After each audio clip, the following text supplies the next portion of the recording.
Shalom, selamat pagi, selamat bertemu kembali di dalam ruangan Renungan Pagi 18 Mac. Persahabatan yang berharga. 1 Samuel 20 ayat 42, Yonatan berkata kepada Daud, Tuhan akan ada antara aku dengan engkau dan antara keturunanku dengan keturunanmu untuk selama-lamanya. Persahabatan antara Daud dan Yonatan adalah cerita kegemaran di antara beratus-ratus cerita yang ditemukan dalam firman Tuhan. Terdapat satu lagi cerita antik yang telah menjadi ilustrasi klasik mengenai persahabatan sejati, kisah mengenai Damon dan Fitias. Pemuda-pemuda ini mengasihi satu sama lain dengan sangat dalam sehingga mereka sukar untuk dilihat terpisah.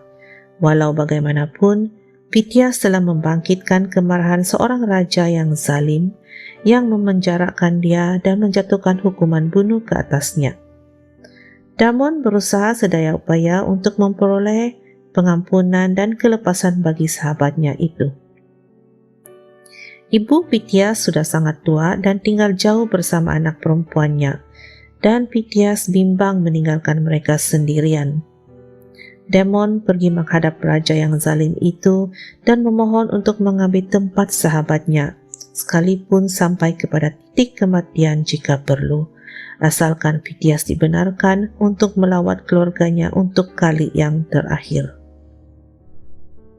Raja Dionysius yang zalim telah mendengar mengenai persahabatan dua orang pemuda itu dan membenci mereka berdua hanya kerana mereka adalah orang baik.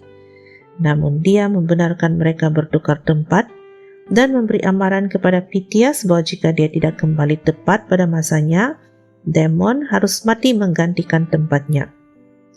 Fitias segera pulang ke rumah, menemukan seorang suami bagi adik perempuannya dan menyara ibunya. Dalam perjalanan kembalinya dia jatuh ke tangan para perompak dan setelah berjam-jam bergelut, dia berjaya melepaskan diri dan meneruskan perjalanannya dengan laju sepanjang jalan. Tanpa mengira kesakitannya, Fitias tetap berjalan maju dengan gelisah, menyeberangi tanah datar di mana sinaran matahari dan pasir yang panas membakar, menambahkan kelelahan dan kelemahan tubuhnya, dan hampir menyebabkan dia mati kehausan. Dia terus berjalan maju dengan laju kerana matahari sedang tenggelam dengan pantas, dan dia tahu bahawa sahabatnya akan mati jika dia tidak kembali menjelang matahari terbenam.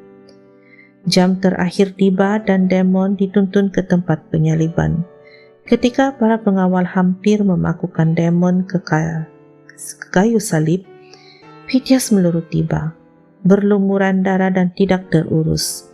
Dengan teresak-esak lega dia melonggarkan ikatan tali pada sahabatnya dan memohon pengawal mengikatnya sebagai ganti.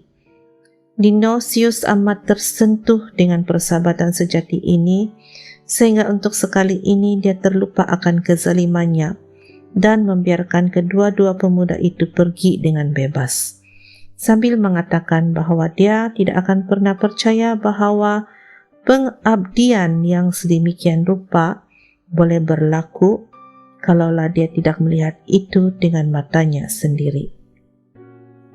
Yesus adalah sahabat terbaik kita. Dia mati di tempat kita supaya suatu hari nanti kita akan pulang ke rumah bersama dia selama-lamanya. Bapa, terima kasih untuk Yesus, sahabatku, juru selamatku. Amin.